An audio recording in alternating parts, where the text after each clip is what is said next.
Digital One straight out of UK. A black identity, you see me. REPITILE representing. Yeah man, you see me. Endorsing. Yeah man, you see me. Pabula chua.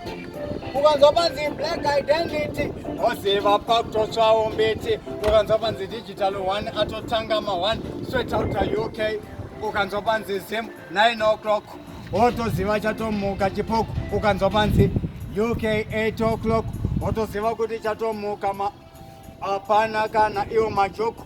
Iye REPITILE a representa chatotanga apana kana vanema panga vakutoziva takananga ikoko kuna hosa ya chipanga tinenge takubodoka vanegogo vachitotyoka varikuziva ndakatoloka asi ndinotonoka nchiti dereko bhokera vamwe vari kungohakira moto uya wavabakira.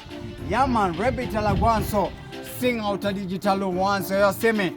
Digital One straight out of UK, you see me.